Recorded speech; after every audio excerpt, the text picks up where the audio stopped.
Hello friends, welcome to science magnet. दोस्तों कैसे हैं आप लोग सभी? आई होप सभी अच्छे हैं, शानदार हैं, जानदार हैं। दोस्तों एक्सक्रीटरी सिस्टम का पार्ट नंबर 3 हम लोग शुरू करने जा रहे हैं और कोशिश करेंगे कि आज अपना ये चैप्टर पूरा कंप्लीट हो जाए। ठीक है दोस्तों, चलिए दोस्तों शुरुआत करते हैं। हम लोगों ने पिछली क्लास में क्या किया था, है ना? मैंने आप लोगों को लास्ट बात जो बताई थी वो मैंने आपको बताई थी कि जैसे मान लीजिए दोस्तों ये हमारी किडनी है, ठीक है। किडनी के पास में जब ब्लड जाता है, किडनी क्या करती है? ब्लड को फिल्टर करती है। फिल्टर करने का मतलब क्या है? ब्लड में जो काम की चीज नहीं है उसको निकाल लेती है। जैसे दोस्तों ब्लड में यूरिया है, वो भी हमारी बॉडी के लिए अच्छा नहीं है, उसको निकाल लेती है। ब्लड में जो एक्स्ट्रा वाटर है उसको निकाल लेती है। और दोस्तों ये जो फिल्टर करके जो बनाती है उसे बोलते हैं यूरिन यानी मूत्र। और दोस्तों मूत्र बेसिकली यहां पर एक नली होती है जिसको बोलते हैं यूरेटर, मूत्रवाहिनी, उसके माध्यम से ऐसे नीचे आ जाता है। ये बात आपको पता है। अब दोस्तों जैसे आप एक चीज मुझे बताओ, मैंने पिछली बार भी एग्जांपल दिया था कि जैसे मैं आपको बोल रहा हूं कि यार इस स्कूल में पढ़ाई होती है, एक्चुअली में पढ़ाता कौन है? टीचर्स पढ़ाते हैं।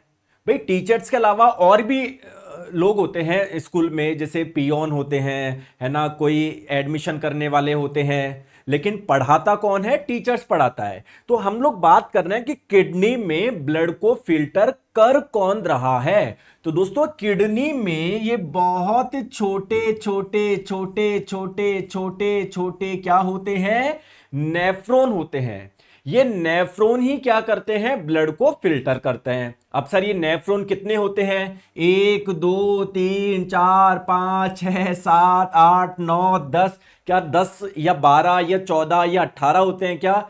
नहीं दोस्तों, इनकी संख्या मिलियंस में होती है। सर मिलियन किसको बोलते हैं? 10 लाख को 1 मिलियन बोलते हैं। तो आइए दोस्तों इस नेफ्रॉन को हम लोग समझते हैं। ठीक है, आ जाओ चलिए। तो आज हम लोग बात करेंगे दोस्तों नेफ्रॉन के बारे में। दोस्तों ये हमारी किडनी है। इस किडनी में बहुत सारे नेफ्रॉन होते हैं। अगर आप लोग एक नेफ्रॉन को बड़ा करके देखोगे ना, माइक्रोस्कोप से देखोगे, जूम करके देखोगे, तो ये एक नेफ्रॉन आपको कैसा नजर आएगा? मैं उसका थोड़ा सा डायग्राम बनाने की कोशिश करता हूं। ये आप लोगों का कुछ ऐसा नजर आएगा, ऐसा नजर आएगा ये, है ना। अभी स्ट्रक्चर समझेंगे अच्छे से। तो ये एक नेफ्रॉन को जब माइक्रोस्कोप से देखोगे ना, तो आप लोग देखोगे ये, और ये ऐसा आप लोगों को नजर आएगा। तो इस एक नेफ्रॉन कुछ ब्लड का फिल्टर कर रहा है, दूसरा नेफ्रॉन भी करेगा, तीसरा भी करेगा, चौथा भी करेगा, 10वां भी करेगा, 15वां भी करेगा। तो सारे नेफ्रॉन मिलके क्या करेंगे दोस्तों? ब्लड को फिल्टर करेंगे। और दोस्तों जब ब्लड को फिल्टर करते हैं तो उससे क्या बनता है? ब्लड में से एक्स्ट्रा पानी निकाल लिया, ब्लड में जो भी एक्स्ट्रा चीजें वो निकाल ली, ब्लड में यूरिया है वो निकाल दी, तो इसको मिला के क्या बोलते हैं? यूरिन यानी मूत्र बोलते हैं। तो दोस्तों ये एक नेफ्रॉन हल्का सा मूत्र बनाएगा, मान लो एक हल्की सी बूंद, दूसरा नेफ्रॉन कुछ यूरिन बनाएगा, तीसरा नेफ्रॉन कुछ यूरिन बनाएगा। आ गई बात समझ में मैं क्या बोलना चाह रहा हूं? तो दोस्तों आइए इस नेफ्रॉन के बारे में हम लोग समझने वाले हैं। सबसे पहली बात क्या है? नेफ्रॉन जो है, क्या मैं उसको बोल सकता हूं क्या ये किडनी की क्रियात्मक इकाई है, फंक्शनल यूनिट है? फंक्शनल यूनिट का मतलब क्या? हम लोग बोलते हैं ना किडनी का ये फंक्शन है ब्लड को फिल्टर करना। एक्चुअली में वो कार्य किसके द्वारा हो रहा है? नेफ्रॉन के द्वारा हो रहा है। बहुत बढ़िया। दोस्तों क्या मैं बोल सकता हूं क्या किडनी का निर्माण कैसे हुआ है? क्या किडनी में बहुत सारे नेफ्रॉन्स है क्या? तो इस नेफ्रॉन को क्या मैं स्ट्रक्चरल यूनिट यानी संरचनात्मक इकाई भी बोल सकता हूं क्या? बोलते नहीं हो, गलत बात है आपकी। आगे बात समझ में? दोनों बातें मैंने पिछली क्लास में भी आप लोगों को बताई थी। अब बात करते हैं कि सर हमारे पास में 2 किडनी होती है। किडनी में सर नेफ्रॉन की संख्या कितनी होती है? दोस्तों मिलियंस में होती है। तो अगर हर एक किडनी की बात करी जाए, आपके भी 2 किडनी है, तो हर एक किडनी की बात करी जाए दोस्तों, इसमें 10 लाख नेफ्रॉन होते हैं, 1 मिलियन। यानी दोनों किडनी मिला के लगभग कितने हो गए? 2 मिलियन 20 लाख नेफ्रॉन हो गई। चलो आइए बात करते हैं। अब सर इस किडनी के अंदर ये जो नेफ्रॉन पाए जाते हैं ना, इसका स्ट्रक्चर समझते हैं। आइए दोस्तों मैं आपको स्ट्रक्चर बताता हूं, है ना। इसका स्ट्रक्चर समझने वाले ध्यान से आप लोग देखिएगा। आपकी स्क्रीन पे एक क्या आ चुकी है? इमेज आ चुकी है। दोस्तों इस इमेज में ये लाल कलर वाला पार्ट कुछ देख पा रहे हो आप लोग? ये लाल कलर की छोटी सी नलिया, ये नेफ्रॉन नहीं है। नेफ्रॉन बेसिकली कौन सा है? ये जो अंदर स्काई ब्लू कलर यानी हल्के नीले कलर का ये आप लोग देख पा रहे हो ना, ये है नेफ्रॉन। देखो मैं आइए इसको हाईलाइट कर देता हूं, ठीक है, मेरे साथ में आप लोग देखिएगा। देखो ये है नेफ्रॉन, जिसको मैं हाईलाइट कर रहा हूं, ये है आपका एक नेफ्रॉन। तो आइए इस एक नेफ्रॉन का स्ट्रक्चर हम लोग समझते हैं। आ गई बात समझ में? अब दोस्तों आप लोग बोलोगे कि सर इस एक नेफ्रॉन के चारों ओर ये मुझे कुछ पतली पतली नलिकाएं दिख रही है। सर ये नलिकाएं किसकी है? दोस्तों ये ब्लड यानी रक्त की नलिका है, जिनसे रक्त प्रवाहित होता रहता है, ठीक है। तो ये जो आपकी जो पतली रेड कलर की जो देख पा रहे हो ना, ये रक्त की नलिका है जिनसे रक्त प्रवाहित हो रहा है। हम लोगों को क्या रक्त के बारे में पढ़ना है क्या? नहीं, हमको किसके बारे में पढ़ना है? नेफ्रॉन के बारे में पढ़ना है। तो सारा ध्यान इधर लगाओ यार, टेंशन क्यों ले रहे हो?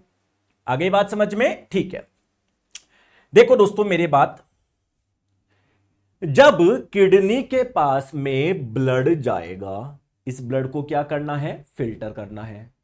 ये ब्लड को फिल्टर कौन करता है? नेफ्रॉन्स करते हैं। तो क्या ब्लड को हर एक नेफ्रॉन के पास भेजना जरूरी है क्या? हर नेफ्रॉन के पास में भेजना जरूरी है क्या? बिल्कुल। तो ब्लड हर नेफ्रॉन के पास में जाएगा। तो अगर ये एक नेफ्रॉन है तो क्या इसके पास में भी ब्लड आएगा क्या? बोलो यस और नो। बिल्कुल सर आएगा। अब बात करते हैं कि दोस्तों किसी नेफ्रॉन में ब्लड आता कैसे है, समझाता हूं।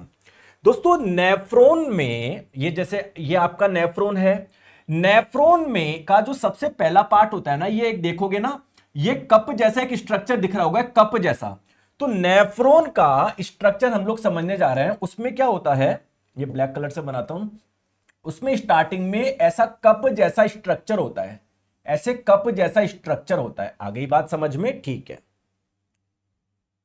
दोस्तों, इसे आप लोग बोलते हैं, कोई बताएगा ये कप जैसा भाग जो होता है नेफ्रॉन का, इसे क्या बोलते हैं? इसे बोलते हैं बोमेन कैप्सूल, हिंदी में बोमेन संपुट। लिखने की आवश्यकता नहीं है, बस सुनिए, अभी मैं सब आप लोगों को लिखवाऊंगा बढ़िया से, सुनिए।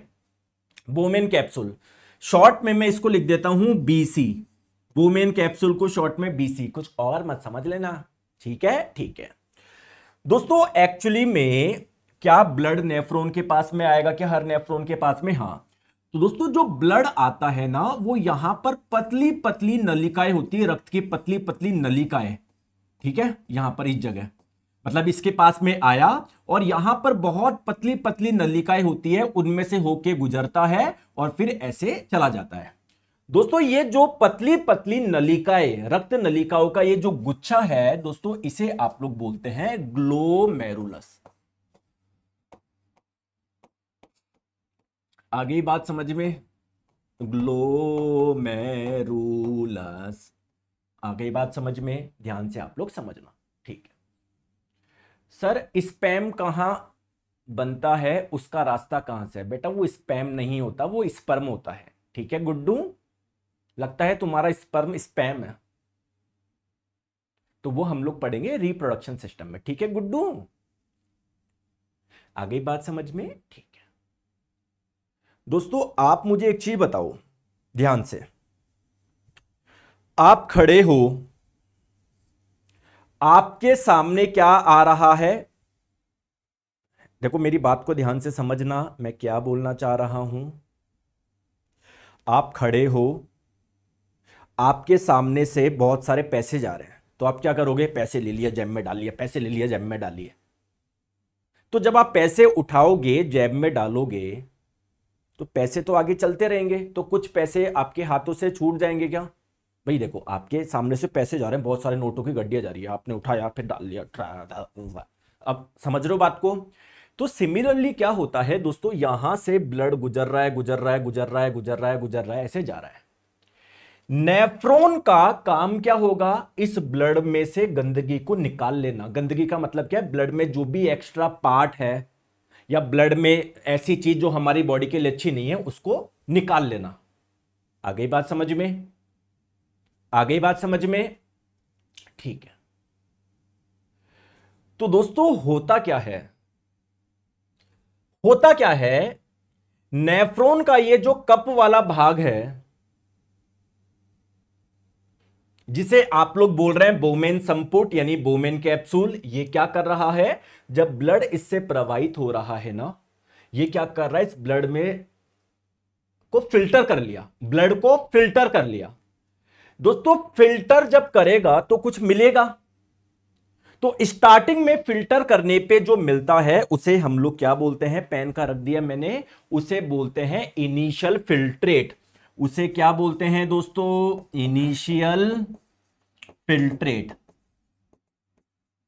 आप लोग बोलोगे कि सर फिल्टर करके जो बना उसको तो मूत्र बोलना चाहिए ना, भी सुनो पूरी बात समझो। स्टार्टिंग में जब फिल्टर कर लिया तो ये जो बना उसे बोलते हैं प्रारंभिक निस्यंद, इनिशियल फिल्ट्रेट। ध्यान से आप लोग समझिएगा प्लीज।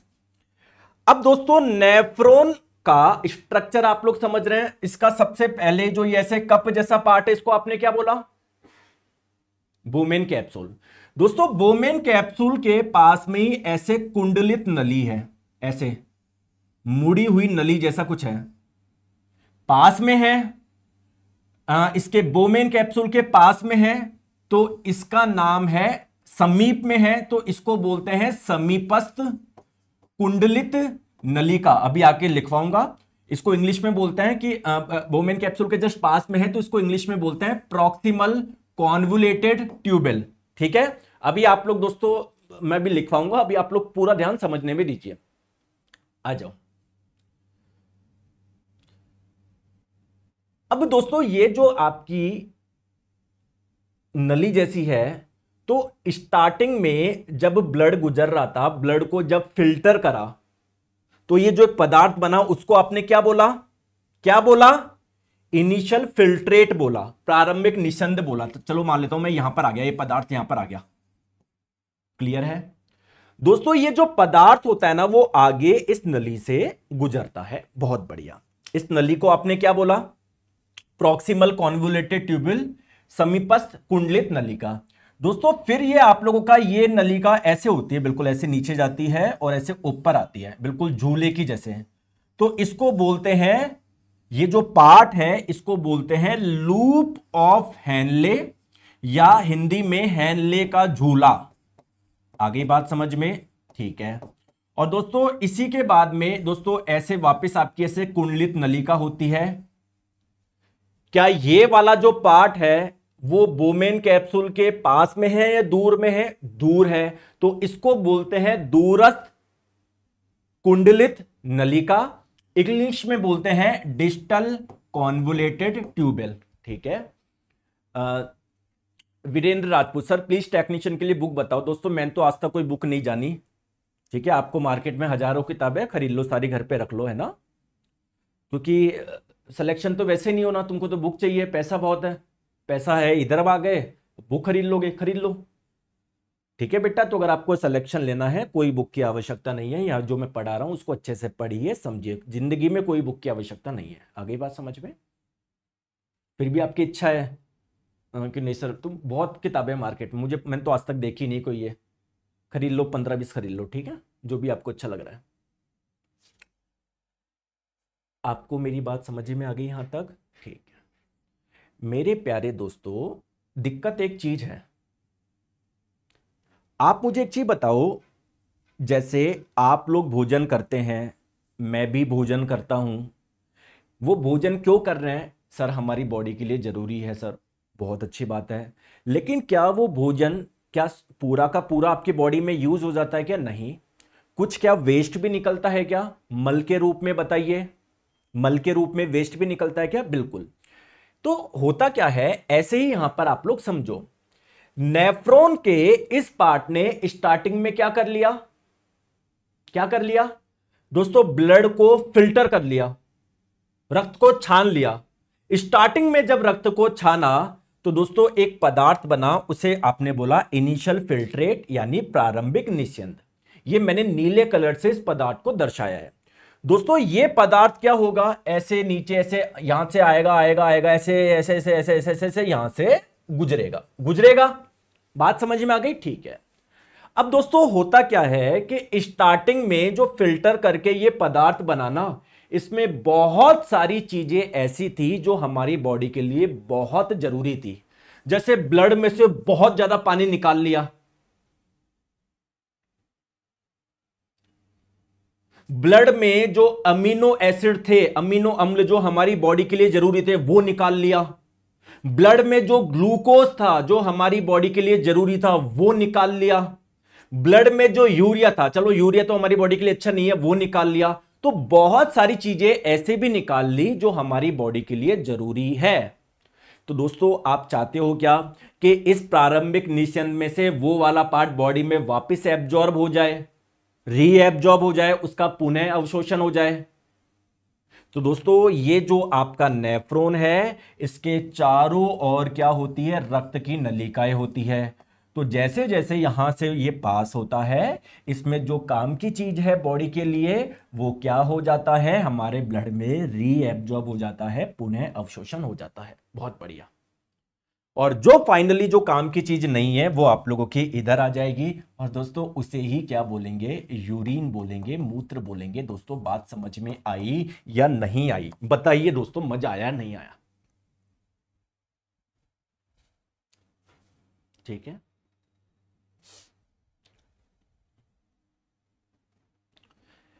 अब मेरे प्यारे दोस्तों, ये तो एक नेफ्रॉन है, ऐसे पता नहीं कितने नेफ्रॉन है। तो जैसे ये एक नेफ्रॉन है दोस्तों, दूसरा नेफ्रॉन में ये मान लेता हूं, तीसरा नेफ्रॉन में ये मान लेता हूं, चौथा नेफ्रॉन में ये मान लेता हूं। तो इससे भी क्या कुछ यूरिन बनेगा क्या, इससे भी कुछ यूरिन बनेगा क्या, इससे भी कुछ यूरिन बनेगा क्या, बोलो? क्लियर? तो ये सारे यूरिन जो होते हैं ना दोस्तों, वो एक नली में स्टोर हो जाते हैं। इस नली का नाम है कलेक्टिंग डक्ट। कलेक्टिंग डक्ट यानी संग्राहक नली, है ना? आई बात समझ में? चलिए दोस्तों, मैंने जो आपको नेफ्रॉन का स्ट्रक्चर बताया, अब है ना, इसको और हम लोग समझते हैं। जो काम की चीज थी सारी मैंने आप लोगों को बता दी। दोस्तों अगर मैं आपको बोलूं कि एक दिन में अगर बात करोगे, एक दिन में दोनों किडनी के नेफ्रॉन्स के द्वारा इनिशियल फिल्ट्रेट कितना बनता है, प्रारंभिक निस्यंद कितना बनता है, मतलब स्टार्टिंग में जब ब्लड को फिल्टर करके जो पदार्थ बना, कितना बनता है, कितना बनता है, कोई बता सकता है क्या? 180 लीटर बनता है एक दिन में। लेकिन क्या आपको जो यूरिन आता है, मूत्र आता है, क्या वो 180 लीटर आता है क्या एक दिन में? नहीं। इसका मतलब क्या है कि ये जो पार्ट है, इनिशियल फिल्ट्रेट, प्रारंभिक निस्यंद, इसका अधिकांशतः भाग बॉडी में वापस एब्जॉर्ब हो जाता है, उसका रीएब्जॉर्प्शन हो जाता है, उसका पुनः अवशोषण हो जाता है। तो फिर जो आप लोगों का लास्ट में बचता है उसको बोलते हैं यूरिन यानी मूत्र। और मूत्र जो आता है आप लोगों को, वो कितना आता है, लगभग 1.5 लीटर आता है, या मैं बोलूं 1 से 2 लीटर आता है। ये रेंज है, डिपेंड करता है आप कितना पानी पीते हो, कितना नहीं पीते हो। आगे बात समझ में? आगे बात समझ में? ठीक है, आ जाओ। तो मेरे प्यारे दोस्तों, मैंने क्या बताया आप लोगों को कि नेफ्रॉन का सबसे पहले क्या है, ये वाला पार्ट है कप जैसा, इसको आपने क्या बोला, क्या बोला, बोमेन कैप्सूल, बोमेन संपुट। दोस्तों यहां पर रक्त जा रहा है ना, देखो रक्त पतली पतली नलिकाओं से निकल रहा है। ये जो पतली पतली नलिकाओं का जो ये गुच्छा है, इसको आपने क्या बोला, ग्लोमेरुलस बोला, ग्लोमेरुलस बोला। इसके बाद में दोस्तों नेफ्रॉन के पास में ये घूमी हुई नलिका जो है, इसको आपने क्या बोला, समीपस्थ कुंडलित नलिका, प्रॉक्सिमल कॉन्वोलेटेड ट्यूबल। क्लियर है क्या? इसके बाद में दोस्तों ये जो ऐसा झूला है, इसको क्या बोला, लूप ऑफ हेनले, हेनले का झूला। दोस्तों इसके बाद में ये कुंडलित नलिका वापस देख पा रहे हो, लेकिन ये बोमेन कैप्सूल से काफी दूर है, इसको बोलेंगे डिस्टल कॉन्वोलेटेड ट्यूबल, हिंदी में दूरस्थ समीपस्थ नलिका। लास्ट में जो यूरिन बनेगा वो यहां पर इस नली में आके क्या हो जाएगा, स्टोर हो जाएगा, इसको बोलते हैं कलेक्टिंग डक्ट, संग्राहक नलिका। फिर दूसरे नेफ्रॉन से जो यूरिन आएगा वो इसमें आ जाएगा, तीसरे नेफ्रॉन से आएगा वो इसमें आ जाएगा।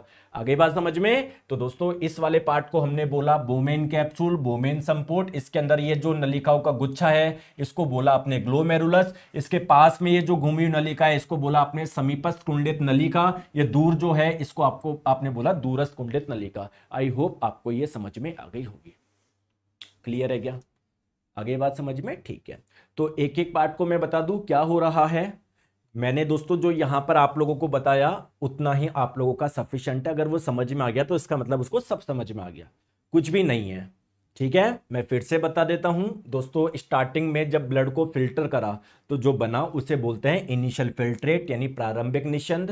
दोस्तों जैसे जैसे जैसे जैसे ये यहां से होके गुजरता है, इसका अधिकांशतः भाग हमारी बॉडी में वापस एब्जॉर्ब हो जाता है, उसका पुनः अवशोषण हो जाता है। आगे बात समझ में, चलिए आ जाओ। सर वीओडी के हैंड रिटन नोट्स प्रिंट निकाल ले, क्या सही है या नहीं है? नहीं है, वो पुराना बैच है, 3 साल पुराना बैच है, निकाल लो।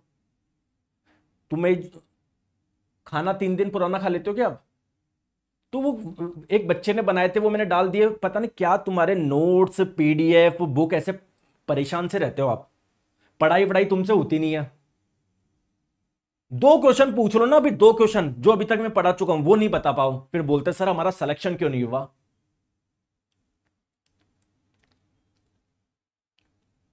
ये जो पढ़ा है वो तो याद है नहीं, ना रिवाइज करा। सर मुझे बुक चाहिए। अरे बनाऊंगा, तुम्हें बेवकूफ बनाऊंगा, रुको यार, अभी बुक लेके आऊंगा यार, मैं और पैसे कमाऊंगा, रुको अभी तक ये तो पढ़ लो पहले, आ जाओ। चलो, तो दोस्तों नेफ्रॉन का एक एक पार्ट समझते हैं, है ना। साथ में दोस्तों नेफ्रॉन का जब हम लोग पार्ट समझ रहे हैं तो इसका ये जो सबसे पहला पार्ट है ये क्या है आप लोगों का, बोमेन कैप्सूल है, बोमेन संपुट है।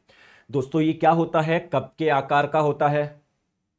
ये कर क्या रहा है, ये कर क्या रहा है बोमेन कैप्सूल, ये ऐसा कप का जैसा है। दोस्तों यहां पर क्या है, रक्त नलिकाओं का ऐसा गुच्छा है जिसे ग्लोमेरुलस बोल रहे हैं। क्या मैं बोल सकता हूं कि ग्लोमेरुलस को इसने घेर रखा है? क्या मैं बोल सकता हूं क्या जो ग्लोमेरुलस को घेरती है, बताओ। ठीक है, आ जाओ। इसका काम क्या है दोस्तों, रक्त को फिल्टर करना, और रक्त को जब फिल्टर करेगा तो क्या बनेगा, स्टार्टिंग में जब रक्त को फिल्टर करते हैं तो क्या बनता है, उसे बोलते हैं इनिशियल फिल्ट्रेट यानी प्रारंभिक निस्यंद। तो ये क्या कर रहा है, प्रारंभिक निस्यंद बना रहा है। बहुत बढ़िया दोस्तों, वेरी गुड, क्लियर है क्या? ठीक है, चलिए नेक्स्ट हम लोग बात करते हैं ग्लोमेरुलस, है ना। दोस्तों बहुत सच बच्चे बोलेंगे कि सर नेफ्रॉन का ही पार्ट है क्या ग्लोमेरुलस। देखो दोस्तों, एक्चुअली में नेफ्रॉन जो है ना, ये जो मैंने ब्लैक कलर से बनाया है वो है, ये है आप लोगों का नेफ्रॉन। लेकिन दोस्तों नेफ्रॉन का काम क्या है, ब्लड को फिल्टर करना। नेफ्रॉन के पास में ब्लड आ कहां से रहा है, ये पतली पतली नलिकाओं में से होकर गुजर रहा है ग्लोमेरुलस, तो इसके साथ में इसको पढ़ना जरूरी है, मतलब ये इसी का पार्ट हम लोग कई बार मान भी लेते हैं। ठीक है, तो आ जाइए ग्लोमेरुलस। तो ग्लोमेरुलस क्या है, बोमेन कैप्सूल के अंदर ही छोटी छोटी रक्त केशिकाओं का क्या है, ये एक नेटवर्क है, एक गुच्छा है।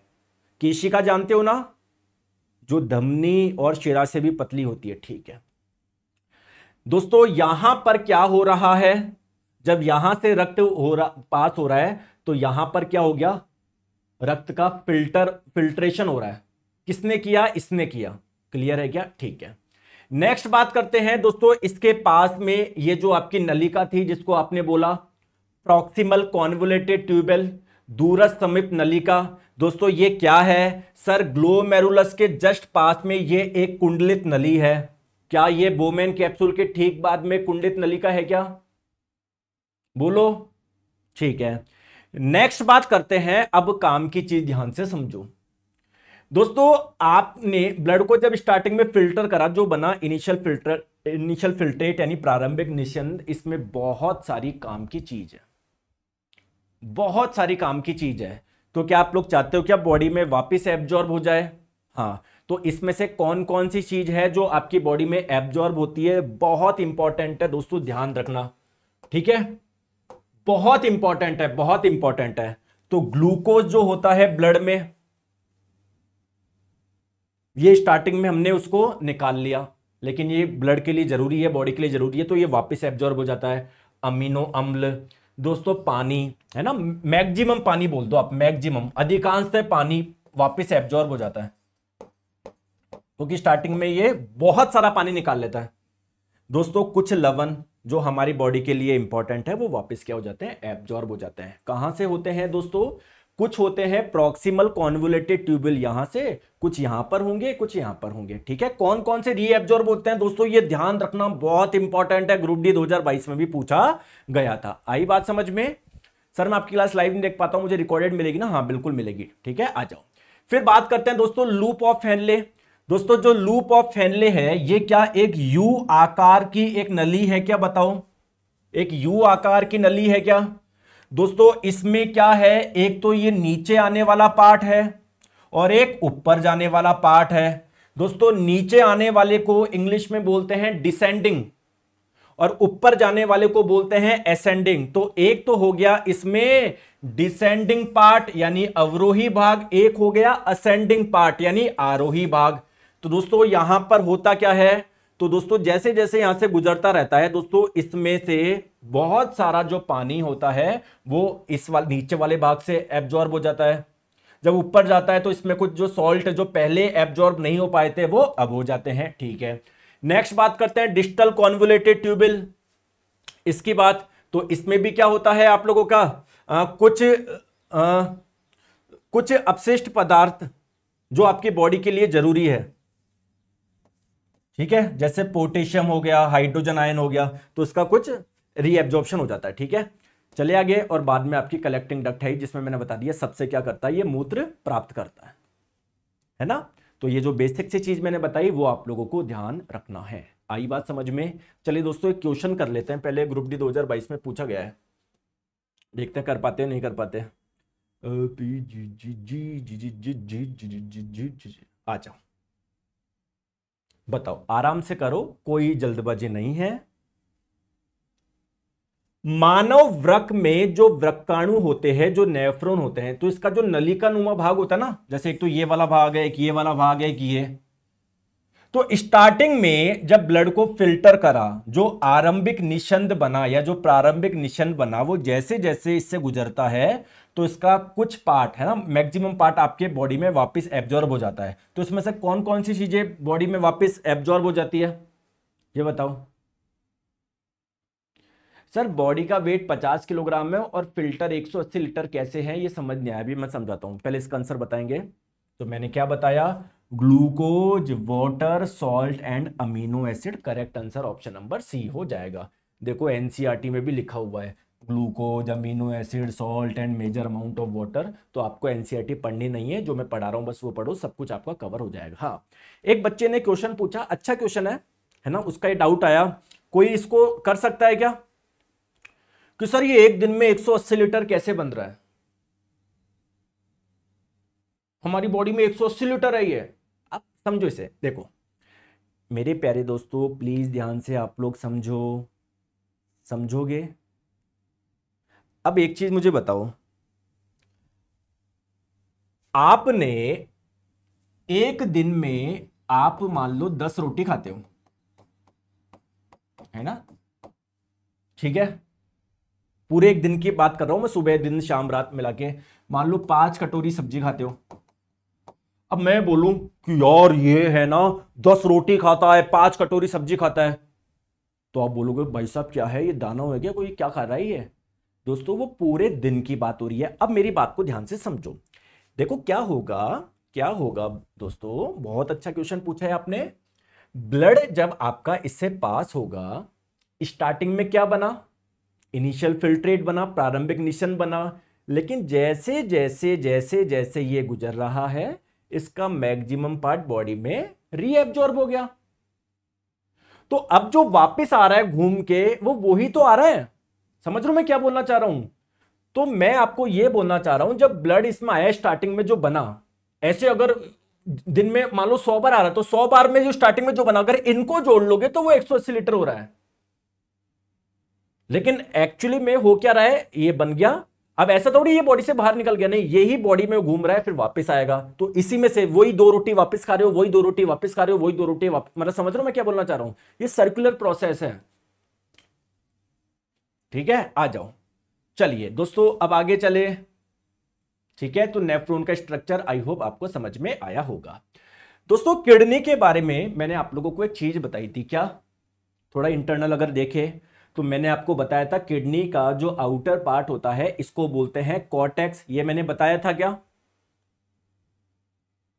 और दोस्तों इसका ये जो अंदर वाला पार्ट होता है इसको बोलते हैं मेडुला, क्या मैंने बताया था क्या? बिल्कुल दोस्तों सर आपने बताया था, बिल्कुल याद है। अब मेरे प्यारे दोस्तों किडनी के अंदर क्या है, नेफ्रॉन है। तो ये मान लो ये एक नेफ्रॉन, ये दूसरा, ये तीसरा, ऐसे है ना। तो क्या मैं बोल सकता हूं क्या नेफ्रॉन का कुछ भाग कॉर्टेक्स के अंदर होगा और कुछ भाग मेडुला में होगा? क्या मैं बोल सकता हूं क्या? बोलो कि सर नेफ्रॉन का सिंटू कुमार जी बोल रहे हैं सर कल क्लास क्यों नहीं हुई थी? कल दोस्तों कुछ इंपॉर्टेंट काम आ गया था इमरजेंसी, इसलिए क्लास नहीं हो पाई थी। क्या मैं बोल सकता हूं क्या कि सर नेफ्रॉन का कुछ भाग कॉर्टेक्स में होगा और कुछ भाग मेडुला में होगा? बिल्कुल सही बात है दोस्तों। नेफ्रॉन से क्या बनेगा? इस एक नेफ्रॉन से क्या बनेगा? यूरिन बनेगा, मूत्र, इससे कुछ मूत्र बनेगा, इससे कुछ मूत्र बनेगा, इससे कुछ मूत्र बनेगा, इससे कुछ मूत्र बनेगा, इससे कुछ मूत्र बनेगा। ठीक है दोस्तों, ये मूत्र आपका कहां पर आ जाएगा? दोस्तों ये जो मूत्र होता है वो एक पार्ट में आ जाता है, इस जगह आ जाता है, जिसे आप लोग बोलते हैं रेनल पेल्विस, या दोस्तों इसे हिंदी में रेनल श्रोणि भी बोलते हैं, रेनल श्रोणि भी बोलते हैं। आ गई बात समझ में? अब सर यहां पर ये जो यूरिन आया ये कहां पर जाएगा? दोस्तों ये जो यूरिन होता है इस नली के माध्यम से नीचे आ जाएगा। इस नली के बारे में हम लोग बहुत बार पढ़ चुके हैं, यूरेटर, मूत्र वाहिनी इसको बोलते हैं। आई बात समझ में? तो एक बार फिर से समझा देता हूं शॉर्ट में। क्या होगा? किडनी के पास में ब्लड जाएगा, जिस नली से जाएगा उसको रेनल आर्टरी, रेनल धमनी बोलेंगे। दोस्तों जब ब्लड गया तो किडनी क्या करेगी? ब्लड को फिल्टर करेगी। कौन करेगा? किडनी के अंदर ये जो नेफ्रॉन है ये फिल्टर करेंगे। जब ब्लड का फिल्ट्रेशन होता है तो क्या बनता है? यूरिन बनता है फाइनली। तो इससे कुछ यूरिन बनेगा, इससे कुछ यूरिन, इससे कुछ यूरिन, इससे कुछ यूरिन, इससे कुछ यूरिन, ये सारा यूरिन इस पार्ट में आ जाएगा। इसको बोलते हैं रेनल पेल्विस, रेनल श्रोणि। और फिर ये यूरिन आपका यूरेटर के माध्यम से नीचे आ जाएगा। अब दोस्तों जब ब्लड इस किडनी से बाहर निकलेगा तो ब्लड में से जो गंदगी थी वो तो आपने निकाल ली, तो ब्लड से जब ये रक्त बाहर निकल रहा है, जिस नली से निकल रहा है उसको बोल देंगे रेनल वेन यानी रेनल शिरा। दोस्तों बोलो मजा आया नहीं आया? बताओ बताओ। तो किडनी के 3 पार्ट है, ये आप लोग ध्यान रखिएगा। एक कॉर्टेक्स है ना, मैं यहां पर लिख देता हूं। वैसे मैंने बताया था आप लोगों को लेकिन लिखवाया नहीं था। कॉर्टेक्स, मेडुला और रेनल पेल्विस यानी रेनल श्रोणि। आई बात समझ में? आई बात समझ में? आई बात समझ में? क्लियर है? चलिए थोड़ा सा आगे चले, कोई परेशानी नहीं हो तो हाँ सर थोड़ा सा आगे चलो। चलिए दोस्तों, मैंने आपको बताया था ये जैसे नेफ्रॉन है इसका कुछ भाग कॉर्टेक्स में होगा और इसका कुछ भाग मेडुला में होगा। तो अगर मैं आप लोगों से बोलूं नेफ्रॉन का कौन कौन सा भाग कॉर्टेक्स में होगा, नेफ्रॉन का कौन कौन सा भाग मेडुला में होगा, तो आप बता सकते हो क्या? सर आप बिहार कब आ रहे हो? जब आप बुलाओगे तब आ जाऊंगा। ठीक है, कौन कौन है बिहार से? कितने बच्चे बच्ची है? कहाँ हूं बिहार में? पटना जाऊं क्या? यार मैं आ तो जाऊं और मुझे पसंद भी है बच्चों से मिलना, लेकिन जैसे मैं जाता हूँ ना, बहुत ज़्यादा बच्चे आ जाते हैं, भीड़ आ जाता है, तो फिर क्या है वो कंट्रोल नहीं होता है। मैं खुद ही ऐसा घबरा जाता हूँ और इतने सारे बच्चे आ गए फिर है ना, कहीं कुछ हो नहीं जाए, इतने सारे भीड़ भड़क्का आ जाता है पूरा, मतलब तो वो मुझे अच्छा नहीं लगता कि इसलिए, तो इसलिए मैं कहीं जाता भी हूँ ना बच्चों को बताता नहीं हूँ मैं, क्योंकि मेरी वजह से अगर कहीं पर अव्यवस्था हो तो फिर भाई क्या मतलब, अपना सबका काम है व्यवस्था बनाए रखना ये। हालांकि बच्चे बहुत अच्छे हैं, प्यारे हैं, आप सारे ही, ऐसे नहीं केवल बिहार के और राजस्थान के सारे टीचर का कहना मानते हैं, रेस्पेक्ट करते हैं, ये अपने आप में बहुत बड़ी बात है। 99% लोग तो करते हैं।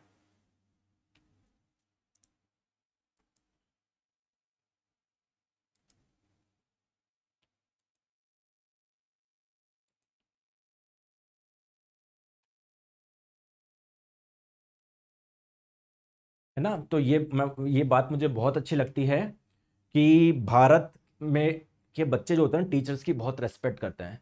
मतलब ठीक है, अगर कहीं पर उत्तराखंड भी गए कहीं पर भी तो बोलेंगे ना बच्चों इधर ये मत करो, खट्टा मत हो, ये मत करो, बच्चे मान जाते हैं, बहुत सीधे बढ़िया बच्चे होते हैं। है ना? स्पेशली बिहार यूपी के और ये सारे, मतलब मान लो तो ये एक बहुत खुश अच्छी चीज होती है। चलो आ जाओ। हाँ तो दोस्तों हम बात कर रहे थे कि सर नेफ्रॉन का कौन कौन सा भाग आपके मेडुला में पाया जाएगा, कौन कौन सा भाग जो होगा वो कॉर्टेक्स में पाया जाएगा। मैं नहीं बताऊंगा, आपको डायग्राम देख के खुद बताना है। ये नेफ्रॉन सॉरी ये किडनी है। मान लीजिए दोस्तों ये नेफ्रॉन है, प्लीज मेरी बात को पहले समझो फिर बताना। नेफ्रॉन है, ये नेफ्रॉन है, देखो ध्यान से देखो, इधर देखो आप सारा बात देखो। ये मैंने बनाया नेफ्रॉन, देखो ये जो ये आउटर वाला पार्ट है इसको आपने बोला कॉर्टेक्स, तो क्या नेफ्रॉन का कुछ भाग कॉर्टेक्स में आ रहा है क्या? बिल्कुल। और दोस्तों ये अंदर वाले भाग को आपने बोला मेडुला, तो इस नेफ्रॉन का कुछ भाग मेडुला में आ रहा है क्या? बिल्कुल। तो कौन कौन सा भाग कॉर्टेक्स में आ रहा है, कौन कौन सा भाग मेडुला में आ रहा है, बताओ। देखो यहां पर लिखा हुआ है, जो आपके नेफ्रॉन का ये जो बोमेन कैप्सूल होता है, ग्लोमेरुलस होता है, proximal convoluted tubule, distal convoluted tubule, ये कॉर्टेक्स में आती है।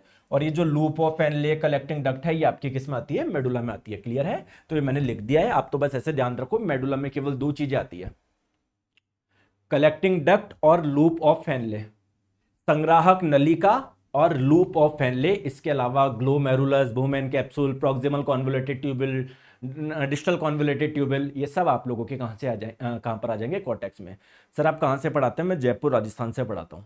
ठीक है, ठीक है, आ जाओ। चलिए अब दोस्तों बात करते हैं, मैंने आपको बताया प्रतिदिन अगर आप लोगों से पूछा जाए एडल्ट में एवरेज मूत्र कितना आता है, तो 1.5 लीटर आता है। एनसीईआरटी में दोस्तों लिखा हुआ है आप लोगों का 1 से 2 लीटर। ठीक है, 1 से 2 लीटर, तो ये रेंज है, सीमा है, एक एवरेज बात करोगे 1.5 लीटर यूरिन मूत्र आप प्रोड्यूस करते हो एक 24 घंटे के अंतराल में। अगर किसी का कम आ रहा है, इसे 1 लीटर से भी कम आ रहा है, इसका मतलब क्या है? इसका मतलब क्या है? आप पानी कम पी रहे हो। और दोस्तों पानी पिया करो। ठीक है, आ जाओ। अब बात करते हैं एक छोटी सी बात कि ये 1.5 लीटर यूरिन बनाने के लिए हमारी बॉडी में हो क्या रहा है। यूरिन कैसे बनेगा बताओ मुझे, यूरिन कैसे बनेगा? तो इस यूरिन को बनने के लिए क्या ब्लड का किडनी के पास में जाना जरूरी है क्या? बताओ दोस्तों, आपके एक दिन में किडनी के पास में ब्लड कितनी बार जाता है? क्या एक बार चला गया क्या? नहीं, एक बार गया, फिर निकला, फिर घूम घाम के वापस जाएगा, फिर निकलेगा। आगे बात समझ में? तो ये पूरे दिन में 1.5 लीटर बनाने के लिए दोस्तों 24 घंटे में जो किडनी में ब्लड जाता है वो लगभग 350 बार जाता है। आई बात समझ में? कितनी बार? 350 बार जाता है। आई बात समझ में? पहली बात समझ में आ गई? ठीक है। इसके बाद में क्या होगा? किडनी के अंदर होते हैं नेफ्रॉन। नेफ्रॉन में होता है क्या?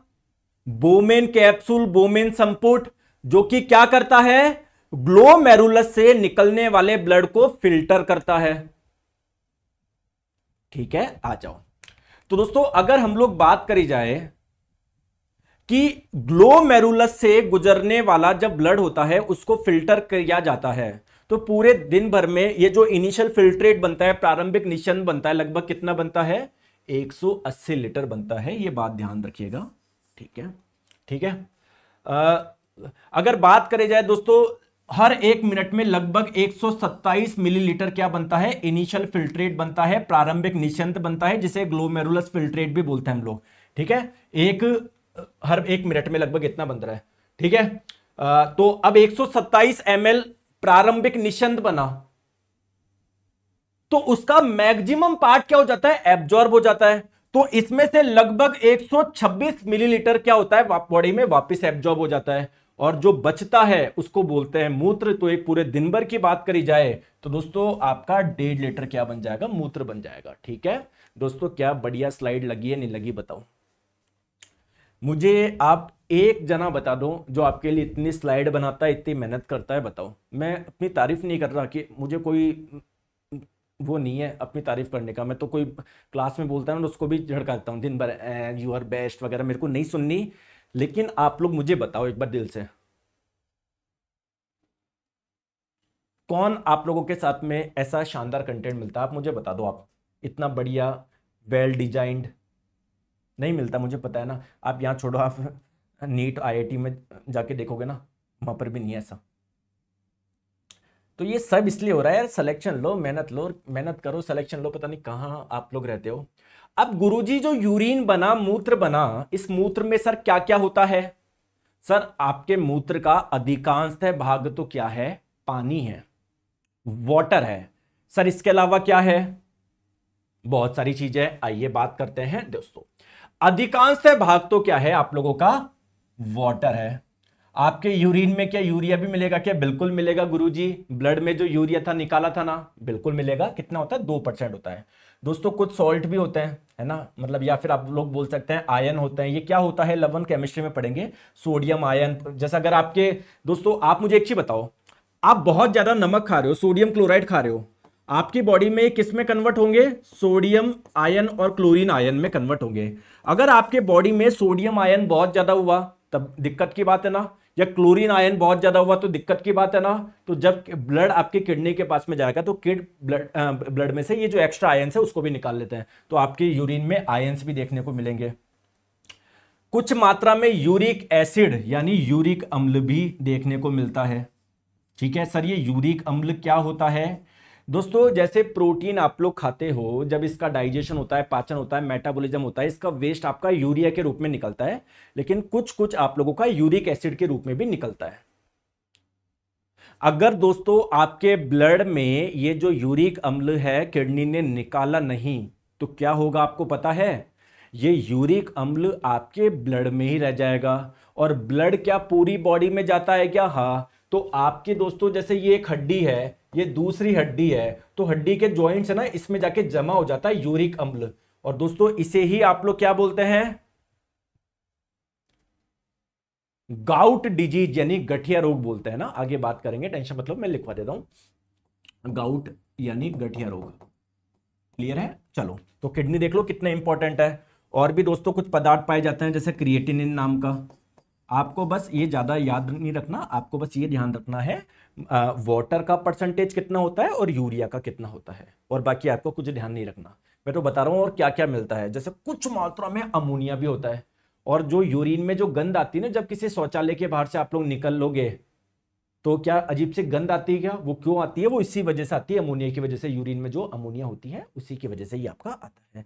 क्लियर? तो आप लोगों को तो बस दो चीजें ध्यान रखनी है, वाटर कितना पाया जाता है, यूरिया कितना पाया जाता है। चलिए आगे चलिए। अब दोस्तों नेक्स्ट हम लोग बात करते हैं हमारे ब्लैडर की पवन पत्री कैसे होती है। पवन जी पहले पत्री बता दूं क्या तुम्हें? पत्री, पवन जी पहले पत्री बता दूं या जो पहले काम की चीज है सर वो बताओ, या पहले पथरी पे कूद जाए? पहले सीधे बताओ। क्लियर है? आ जाओ। नेक्स्ट बात करेंगे दोस्तों, आपकी किडनी की बात हो चुकी है।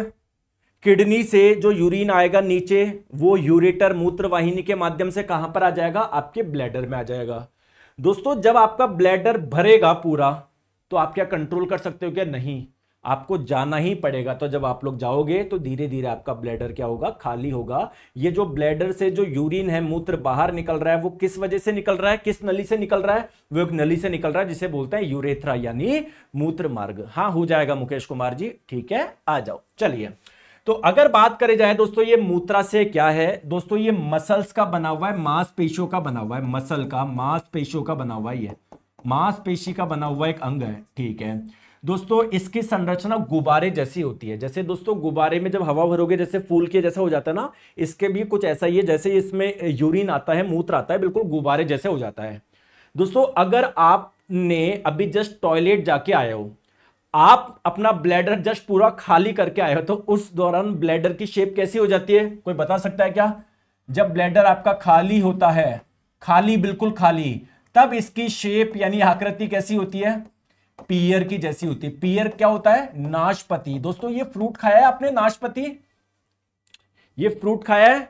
अगर आप मुझे नहीं पता आप हिंदी में इसको क्या बोलते हो, क्योंकि अलग अलग राज्य में, अलग अलग शहरों में आपको होता है, भारत इतना डाइवर्स है, अलग अलग प्रकार की बोलियां, अलग अलग प्रकार की भाषाएं बोली जाती है। तो हो सकता है आप उस फ्रूट को कुछ और नाम से जानते हो। अगर कोई डाउट हो तो एक बार आप देख लेना, गूगल पे डाल लेना, पीयर डालोगे ना, इमेज देखोगे तो आप समझ जाओगे कि यार किसकी बात हो रही है। वैसे नाशपाती ही बोलते हैं, है ना। चलो आ जाओ। तो इसका काम क्या है? यूरिन का संग्रहण करना। अब दोस्तों एक चीज बात करते हैं, सर ये आपका एक्चुअली में ब्लैडर होता कहां पर है? क्या इधर होता है क्या? आगे दोस्तों, आगे तो पेट है। पेट के नीचे क्या है? हमारे रिप्रोडक्टिव ऑर्गन है। फीमेल के अलग है, मेल के अलग है। तो सर ये ब्लैडर होता कहां पर है? आइए मैं आपको बताता हूं दोस्तों। ये एब्डोमेन के निचले हिस्से में मिलता है। अब सर एब्डोमेन क्या होता है दोस्तों? जब आप लोग गूगल पे सर्च करोगे ना एब्डोमेन की हिंदी, तो आपको पेट बताया जाएगा, जबकि पेट अलग है। हमने समझ चुके हैं ना पाचन तंत्र में पेट क्या होता है। तो पहले समझो ये एब्डोमेन होता क्या है। देखिए प्यारे दोस्तों, आपके बॉडी के यहां से यहां का ये जो यहां से यहां का जो पार्ट होता है इसको बोलते हैं एब्डोमेन। इसी में आपका पेट होता है, इसी में आपकी छोटी आंत होती है, यहीं पर आप लोगों का लीवर होता है। तो एब्डोमेन आप समझ गए। तो ये आपको ब्लैडर कहां पर मिलेगा? एब्डोमेन के नीचे वाले पार्ट में मिलेगा। अब सर नीचे कहां पर? सामने नहीं होगा, पीछे की साइड होगा। कहां पर होगा? आइए गुरुजी बताओ, आ जाओ। देखो दोस्तों, आपको मैंने कंकाल तंत्र में एक हड्डी बताई थी जिसे कूले की हड्डी भी बोलते हैं। क्या नाम था उसका? अरे पेल्विक गर्डल या पेल्विक बोन भी जिसे बोलते हैं। तो मेरे प्यारे दोस्तों, ये जैसे मान लो ये एक कूले की हड्डी, एक ये हो गई, एक कूले की हड्डी ये हो गई। तो दोस्तों इसके जस्ट पीछे होता है ये रहा ब्लैडर, कूले की हड्डी के पीछे। तो पेल्विक हड्डी के पीछे आपको मिलेगा ब्लैडर, है ना। तो मतलब इस साइड होता है आप लोगों का ब्लैडर, थोड़ा सा मतलब समझ लो, बिल्कुल मतलब इसके पीछे है। आप समझ गए पेल्विक। अरे कंकाल तंत्र पढ़ा है नहीं पढ़ा आपने?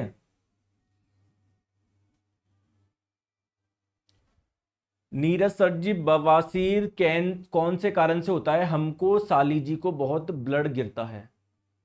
हमको साली जी को? तुमको कैसे पता तुम्हारे साली जी का?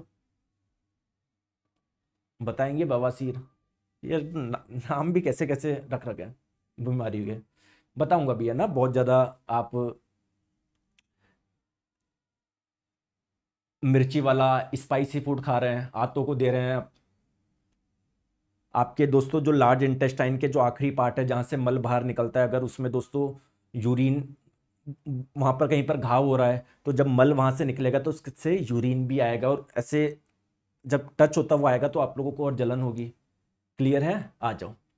चलिए अब सर बात करते हैं कि जो ब्लैडर होता है उसकी कैपेसिटी कितनी होती है, और आपको यूरिनेशन की अर्ज कब होती है, पेशाब करने की इच्छा कब होती है। जैसे मान लो ये ब्लैडर है दोस्तों, ब्लैडर में क्या हल्का सा यूरिन होगा, तब आपको क्या जाना होगा? क्या बताओ? तो कितना भरने पे आप लोगों को इच्छा हो जाएगी कि यार अब मुझे जाना चाहिए? हाँ, आप कंट्रोल कर सकते हो। कंट्रोल करने क्यों कर सकते हो? क्योंकि दोस्तों आपकी इच्छा कब हो जाती है? जब ब्लैडर पूरा नहीं भरा होता है, मतलब लगभग आधा भरा होता है, तब भी आपकी इच्छा हो जाती है। तो अभी और स्कोप है, 1 घंटे 2 घंटे 4 घंटे 5 घंटे रुक सकते हो क्या? आपने कभी महसूस भी किया होगा कि आपको यार टॉयलेट जाना था, लेकिन चलो यार पास में कोई सुविधा नहीं थी, या कोई भी कारण मान लो आप भूल गए कुछ, फिर 3 घंटे बाद करते हो। तो 3 घंटे बाद का स्कोप कैसे मिल गया? क्योंकि आपके ब्लैडर में और भी जगह थी, उससे पहले ही आपकी बॉडी में अर्ज हो गई, इच्छा हो गई। तो सर क्या होता है, मतलब किस पे होता है? देखो सबसे पहले बात करते हैं कैपेसिटी क्या होती है। दोस्तों मेल ब्लैडर की होती है लगभग 400 से 600 ml, और फीमेल ब्लैडर की होती है 300 से 500 ml। फीमेल ब्लैडर थोड़ा क्या होता है, छोटा होता है, ठीक है। इसलिए लड़कियां दोस्तों ज्यादा कंट्रोल नहीं कर पाती, उनका ब्लैडर छोटा है, इसलिए उनको दिन में टॉयलेट भी ज्यादा जाना पड़ता है, ठीक है। अगर बात करी जाए सर अर्ज कब होगी, लगभग 40 से 50% ही भर जाता है ना, तब आप लोगों को पेशाब करने की इच्छा होगी। जैसे 40 से 50% का मतलब क्या हो गया? 200 से 300 ml। जब आपका ब्लैडर 200 से 300 ml भर जाएगा यूरिन से, तब आपको इच्छा होगी। फीमेल में दोस्तों 150 से 250 ml भर जाएगा, तब आपकी इच्छा होगी। हाँ, कंट्रोल करा जा सकता है, क्योंकि अभी और गैप बाकी है। आगे बात समझ में। तो जब 100% हो जाए तब तो कर ही नहीं सकते, फट जाएगा ब्लैडर, क्योंकि किडनी तो आपकी कंटिन्यूसली क्या करती रहेगी? फिल्टर करती रहेगी। तो किडनी सोचेगी मैं अब फिल्टर करूं या नहीं करूं, क्योंकि यूरिन तो आगे जा ही नहीं रहा। तो किडनी फेलियर जो बोलते हैं उसको, वैसी वाली कंडीशन हो सकती है। नेक्स्ट बात करते हैं यूरेथ्रा, मूत्र मार्ग। दोस्तों यूरेथ्रा क्या है? ब्लैडर से जो मूत्र बाहर निकलेगा, वो जिस नली से निकलेगा उसे बोलते हैं यूरेथ्रा, यानी मूत्र मार्ग। दोस्तों पुरुष में और महिलाओं में यूरेथ्रा की लंबाई में काफी डिफरेंस है। पुरुषों का जो ये यूरेथ्रा होता है, मूत्र मार्ग जिससे मूत्र बाहर निकलता है, उसकी लंबाई 18 से 20 सेंटीमीटर होती है। दोस्तों महिलाओं के ब्लैडर से ये जो यूरेथ्रा निकल रही है, जिससे मूत्र बाहर निकलेगा, उनका जो यूरेथ्रा होता है, मूत्र मार्ग होती है, उसकी लंबाई काफी कम होती है, 3 से 5 सेंटीमीटर ही होती है। आगे बात समझ में क्लियर है दोस्तों? कोई परेशानी, कोई दिक्कत? बोलो। सर बेसिक इंजीनियरिंग ड्राइंग का आपके लिए कोर्स ले सकता हूं कि 2025 के लिए? ले लो यार, किसने मना किया है?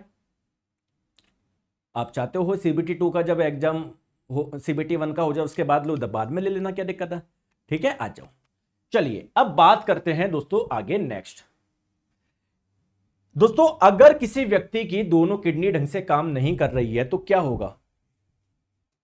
दोस्तों ब्लड जब किडनी के पास में जाएगा तो किडनी इस ब्लड को फिल्टर कर पाएगी क्या? तो ये तो दिक्कत की बात है। हमारी बॉडी का जो यूरिया है वो ब्लड में रह जाएगा। हम जो पानी पी रहे हैं वो फिर ब्लड में से उस एक्स्ट्रा पानी को बाहर कौन निकालेगा? कोई कर ही नहीं पाएगा। दोस्तों फिर आप लोगों को क्या करानी पड़ेगी? डायलिसिस करानी पड़ेगी। एक्चुअली में इसका पूरा जो नाम है वो है हेमोडायलिसिस। दोस्तों इसे आर्टिफिशियल किडनी भी बोलते हैं। आर्टिफिशियल किडनी का मतलब क्या है? जो काम किडनी कर रही है वो आप लोग क्या कर रहे हो? आर्टिफिशियली करवा रहे हो, कृत्रिम रूप से करवा रहे हो। क्लियर है क्या? बात को ध्यान से समझो। सर ज्यादा देर तक यूरिन रोके रखने से यूरिन येलो कलर का क्यों हो जाता है? अरे यूरिन के येलो कलर के पीछे एक सेम से कारण है। आप ज्यादा पानी पियोगे तो क्या यूरिन आपका येलो आएगा? क्या नहीं आएगा। पानी कम पियोगे तो यूरिन तो येलो ही रहेगा। आ जाओ, चलिए। तो दोस्तों इस प्रक्रिया में होता क्या है, पहले मेरी बात को ध्यान से समझो। किसी व्यक्ति के डायलिसिस की समस्या तो नहीं है ना, किसी के परिवार में, ना ही कभी जीवन में हो। और दोस्तों अगर आप चाहते, आपकी देखो आपका बॉडी कितनी बढ़िया है, अगर आपको डायलिसिस की मदद लेनी नहीं पड़ रही है, मेरे को नहीं लेनी पड़ रही है, तो हम कितने लकी है। अब आप लोग बोलोगे कि सर हाँ यार दोस्तों, जिसके दिक्कत होती है ना वही समझ सकता है। उसको वीक में 3 से 4 बार तो क्या करानी पड़ती है? डायलिसिस करानी पड़ती है। अब 3 से 4 बार वही करा सकता है जिसके पास में सफिशिएंट पैसे हो, क्योंकि एक बार के शायद 4-5 हजार रुपए लगते हैं। ठीक है, तो अगर मान लो वीक में 4 बार करानी है, 3 बार करानी है, तो 4×3=12, वीक में 12,000 रुपए। ये पूरे महीने की बात करोगे कितने हो जाएंगे? 48-50 हजार रुपए केवल। दोस्तों ये है, तो आप 50 हजार रुपए बचा रहे हो आपकी किडनी अगर सही है तो इसलिए बोलता हूं ध्यान रखा करो। और दोस्तों 50 हजार रुपए कोई दे नहीं सकता, तो फिर क्या करना पड़ेगा? दूसरा ऑप्शन क्या है? पानी कम पियो। तो आप देखो कितनी ज्यादा समस्या रहती है। इसलिए बोलता हूं अगर आप अपने शरीर को स्वस्थ रख पा रहे हो तो भाई साहब वही अपने आप में क्या है? बढ़िया चीज है। क्लियर है? तो इस चीज का आप लोग थोड़ा ध्यान रखो। आ जाओ। अब दोस्तों क्या होता है, इंसान की जिसकी किडनी काम नहीं कर रही है, क्या होगा उससे? एक लाइन पढ़ी थी मैंने कहीं पर, यू माइट हैव 1000 प्रॉब्लम्स। ध्यान से समझना, हिंदी में भी मैं ट्रांसलेट करूंगा। You might have 1000 problems, but when you have health problem you only have 1 problem. इसका मतलब क्या है हिंदी में? आपके पास में दोस्तों 1000 समस्या हो सकती है, लेकिन जिस दिन आपके हेल्थ रिलेटेड समस्या हो जाएगी उस दिन केवल एक ही समस्या बचेगी। इसका मतलब क्या है? वो ही समस्या सबसे बड़ी है आपकी। अगर आप स्वस्थ हो, अगर कोई व्यक्ति स्वस्थ नहीं है, मान लो कोई दिक्कत है, वो बोलेगा यार मुझे नहीं लेना रेलवे में सिलेक्शन, मुझे नहीं कमाना 1 लाख रुपए महीने का, मुझे नहीं कमाना 30,000 रुपए, बस मेरा शरीर स्वस्थ रहे। समझ रहे हो? तो इसकी इंपॉर्टेंस आप ये ना चीजें टेकन फॉर ग्रांटेड मत लो। क्लियर है क्या? चलो आ जाओ। अब दोस्तों क्या होता है इस डायलिसिस में? होता क्या है समझो। जिस व्यक्ति की दोनों किडनी खराब है उसकी बॉडी से क्या निकाला जाएगा? ब्लड निकाला जाएगा। इस ब्लड को क्या करना है? फिल्टर करना है। एक मशीन में होगा। जब ये ब्लड फिल्टर हो जाएगा, इसकी गंदगी निकल जाएगी, तो फिर ये आपका जो प्योर ब्लड होता है वो वापस आपकी बॉडी में डाल दिया जाता है। अब दोस्तों इस मशीन में क्या होता है, आप लोग अगर देख पा रहे होंगे, ये क्या है? पतली पतली ट्यूब्स होती है, नलिकाएं होती है। आ गई बात समझ में? और ये जो नलिकाएं होती है ये कैसी होती है? सेलेक्टिवली, ये अर्धपारगम्य झिल्ली होती है। अर्धपारगम्य झिल्ली का मतलब क्या है?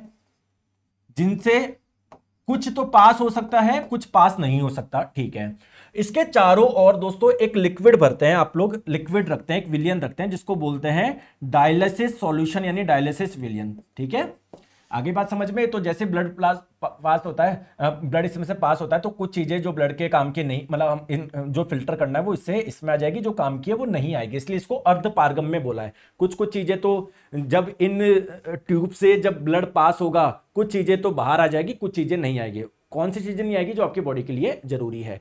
आगे बात समझ में? तो इसमें क्या होता है, मरीज के शरीर से ट्यूब द्वारा रक्त बाहर निकाला जाता है। देखो एक नली के द्वारा रक्त बाहर निकाल लिया, फिर दोस्तों इसको एक मशीन से गुजारा जाता है। ये जो मशीन है इसमें भी बहुत सारी क्या है, बहुत सारी क्या है, ट्यूब्स है, नलिकाएं है। उसकी दोस्तों झिल्ली कैसी है? अर्धपारगम्य झिल्ली है।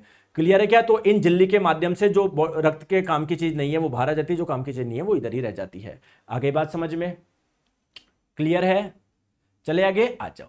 अब आ जाओ, ये कौन बच्चा बोल रहा था kidney stone kidney stone kidney stone, गुर्दे की पथरी। किडनी स्टोन क्या है? आपकी किडनी में स्टोन बन जाना, पत्थर बन जाना, ऐसे पत्थर बन जाना। अब सर ये पत्थर कैसे बनते हैं? पत्थर खाने से बनते हैं क्या?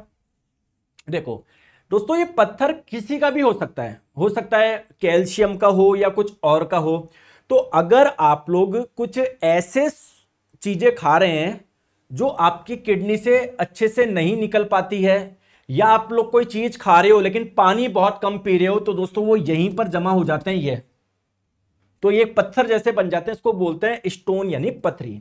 आइए दोस्तों मैं आपको समझाता हूं कि आपने सुना होगा पथरी अलग अलग प्रकार की हो सकती है। जो भी 80% पथरी बनती है वो एक पदार्थ की बनती है जिसे बोलते हैं कैल्शियम ऑक्सिलेट।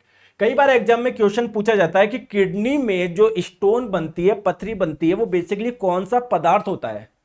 तो 80% जो स्टोन्स होती है वो किसकी होती है? एक पदार्थ की होती है जिसका नाम है कैल्शियम ऑक्सिलेट। अब आप लोग बोलोगे कि सर मेरी किडनी में कैल्शियम ऑक्सिलेट बना कैसे? मैं आपको बताता हूं। दोस्तों आपने कोई भोजन खाया, उसमें कैल्शियम था मानो। सर कैल्शियम वाला भोजन तो मैं खाता ही नहीं हूं। क्यों नहीं खाते? दही नहीं खाते, दूध नहीं पीते, क्या नहीं पीते? कैल्शियम होता है उसमें, ठीक है। आपने एक भोजन खाया जिसमें था ऑक्सलेट। सर ये सॉरी, आपने ऐसा भोजन, एक भोजन खाया जिसमें था ऑक्जेलिक एसिड। कोई बता सकता है क्या ऑक्जेलिक एसिड, ऑक्जेलिक अम्ल, ये कौन से भोजन में मिलेगा?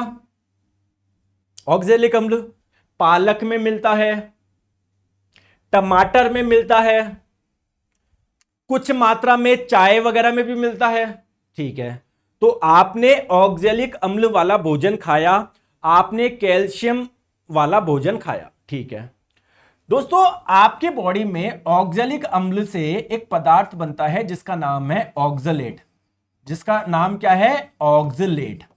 तो जब ये ऑक्सलेट और कैल्शियम जुड़ते हैं तो एक आप लोगों का पदार्थ बनता है नया जिसका नाम है कैल्शियम ऑक्सलेट। दोस्तों मान लो अब ये आपके बॉडी में बन गया, ब्लड में आ जाएगा।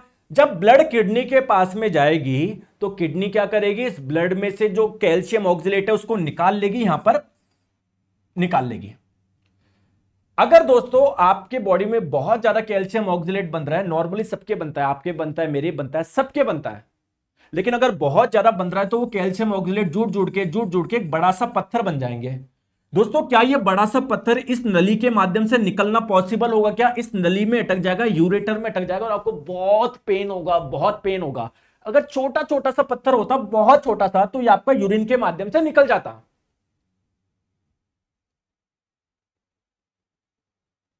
तो अगर ये बड़ा बन गया तो फिर निकलेगा नहीं। दूसरी बात, ये बन रहा है लेकिन आप पानी बहुत कम पी रहे हो, तो फिर बिना पानी के कैसे निकलेगा ये?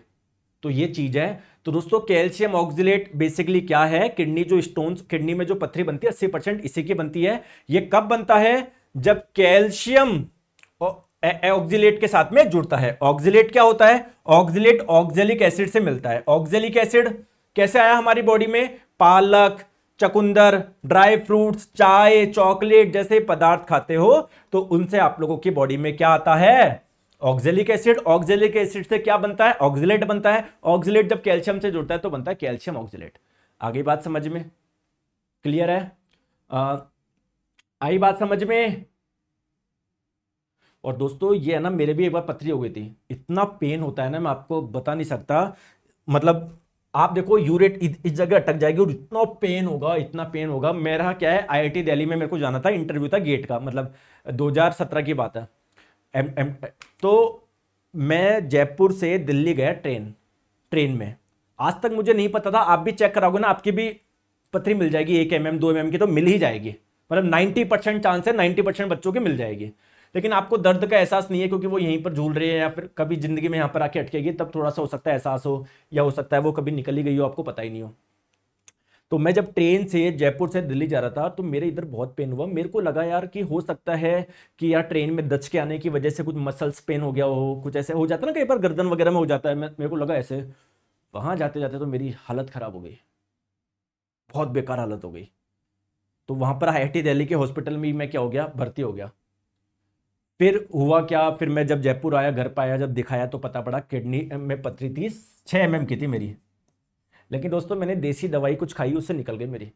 है ना। मेरी दादी थी उस समय, दादी सॉरी ताई जी, तो उन्होंने बताया ये खा ले, वही ला के दी, मैं खाया, दिन में 2-3 दिन में निकल गई, पता नहीं कैसे निकल गई। चलिए दोस्तों अब क्वेश्चंस करते हैं, चैप्टर हो चुका है पूरा। चलिए क्वेश्चन करो। करेक्ट सीक्वेंस बताना है एक्सक्रीटरी सिस्टम के ऑर्गन्स के, पहले क्या होता है, उसके बाद में क्या होता है, फिर उसके बाद में क्या होता है। तो पहले किडनी, फिर उसके बाद में होती है यूरेटर, यूरेटर के बाद में ब्लैडर, ब्लैडर के बाद में यूरेथ्रा। मेरे हिसाब से तो ऑप्शन नंबर ए आपका सही हो जाएगा। सर एंडोक्राइन सिस्टम कल स्टार्ट करेंगे क्या? हाँ नितिन जी, अगला चैप्टर अपन एंडोक्राइन सिस्टम करेंगे, ठीक है। बताओ मानव उत्सर्जन तंत्र कौन से अंगों से मिलकर बना होता है? वास्ट डिफरेंस नाम की कोई चीज पढ़ाई थी क्या मैंने? नहीं सर, तो फिर क्यों ध्यान लगा रहे हो उस पर? ऑप्शन नंबर सी हो जाएगा, एक किडनी का पेयर, एक ब्लैडर, एक यूरेटर और एक, ओ सॉरी, ये ना टाइपिंग में, एक जोड़ी वृक्क, एक मूत्राशय, वन पेयर आएगा यूरेटर, वन पेयर आएगा ये, एक जोड़ी मूत्रवाहिनी और वन यूरेथ्रा और एक मूत्र मार्ग, ये होगा। Clear, option number C. आगे बात समझ में, एक जोड़ी वृक्क, एक मूत्राशय, एक जोड़ी मूत्रवाहिनी और एक मूत्र मार्ग, है ना, ऑप्शन नंबर सी। चलिए दोस्तों बताइए, थोड़ा सा बताता हूं। ये जो पार्ट है इसको ए बोला गया है, हो सकता है आपको दिख नहीं रहा, और ये जो नली का है इसको बी बोला गया है। काम क्या है? ए क्या है? किडनी है, किडनी में होता है मूत्र का फॉर्मेशन, ठीक है। और ये बी, ये नली क्या कर रही है? यूरिन को ब्लैडर में लेके जा रही है, जहां पर यूरिन आपका स्टोर हो जाएगा, तो मूत्र को संग्रहण के लिए लेके जा रही है ये बी वाली नली, और ए में मूत्र का निर्माण हो रहा है, ऑप्शन नंबर सी, ठीक है। मूत्र में पानी की मात्रा कितनी होती है दोस्तों? अभी भी मैंने बताया लगभग 95% होती है। चलिए दोस्तों बताओ, वुमेन कैप्सूल कौन सा है? अब ये देखोगे क्या है, नेफ्रोन है, तो ये नेफ्रोन का ये जो कप जैसा पार्ट है इसे ही आप लोग क्या बोलते हैं? वुमेन कैप्सूल, तो ए हो जाएगा। अब कोई जने बोल रहा है सर बी भी तो इसके पास में लिखा हुआ है। दोस्तों एक्चुअली में जो बी है वो बेसिकली इस पार्ट को, इसके पास में जो नली है उसको दर्शा रहा है, प्रॉक्सिमल कॉन्वोल्यूटेड ट्यूबल को दर्शा रहा है, ये है आपका, ठीक है, area A, option number C. Clear है? चले ये अपन ने कर ही लिया। बताओ क्या होता है मूत्र के निर्माण में, कैसे होता है? सबसे पहले क्या होगा? फिल्ट्रेशन होगा। इसमें से जो काम की चीज है आपकी बॉडी में एब्जॉर्ब हो जाएगी, सेलेक्टिवली रीएब्जॉर्प्शन, चयनात्मक पुनः अवशोषण, यानी जो काम की चीज है केवल वो पुनः अवशोषित हो जाएगी, बाद में जो है उसको एलिमिनेट करना है, ऑप्शन नंबर ए। क्लियर है?